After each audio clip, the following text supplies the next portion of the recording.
ለኢፌዴሪ ጠቅላይ ሚኒስትር ጽሕፈት ቤት ለክቡር ዶክተር አብይ አህመድ አዲስ አበባ ኢትዮጵያ።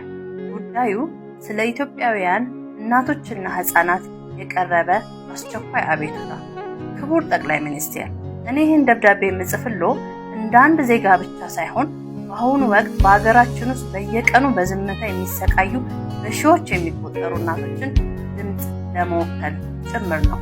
ሀገራችን ወደ ተሻለ ለውጥ ለማምራት በምታደርገው ጥረት ውስጥ እጅግ መሰረታዊ የሆነው የህፃናት ንጽህና መጠበቂያ ዳይፐር ብዙዎች ሊገዙት የማይችሉት የቅንጦት ዕቃ ሆኗል።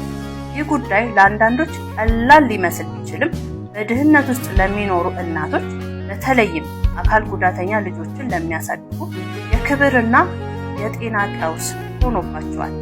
አንድ እናት የአንድ ቀን እንጀራ ወይስ የልጇን ዳይፐር ለመግዛት ተገዳ በጭንቀት ስትዋዥቅ አይቻለሁ። የአካል ጉዳት ያለባቸውን ልጆች የሚንከባከቡ ወላጆች ልጆቻቸው እድሜያቸው ከፍ ቢልም እንኳን እነዚህን የንጽህና መጠበቂያዎች የሚያስፈልጋቸው ቢሆንም በገበያ ዋጋ መናር ምክንያት አቅም አጥተው ሲቸገሩ ተመልክቻለሁ። የዳይፐር ዋጋ መናር የሚከተሉትን ችግሮች እያስከተለ ይገኛል። አንደኛ፣ የጤና እክሎችን መጨመር። ሁለተኛ፣ የእናቶች ከቤት መውጣትን አለመቻል። ሶስተኛ፣ የሰብአዊ ክብር መጓደል።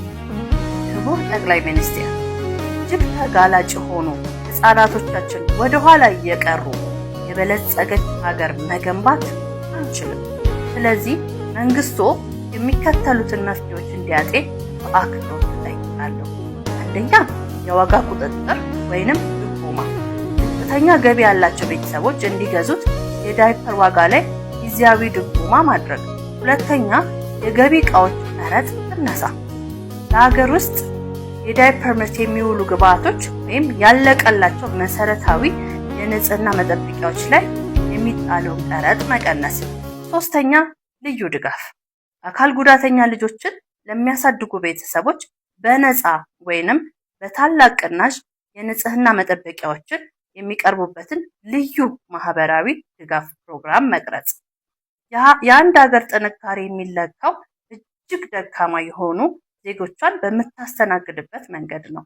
አንዲትም እናት ልጆቿ መሰረታዊ እንክብካቤ ለማድረግ አቅም በማጣት የምታለቅስበት ኢትዮጵያ እንደማናይ ተስፋ አደርጋለሁ። ለጊዜው ለለጋስነቱና ለሰብአዊነቱ ከልብ አመሰግናለሁ። ከአክብሮት ሰላምታ ጋር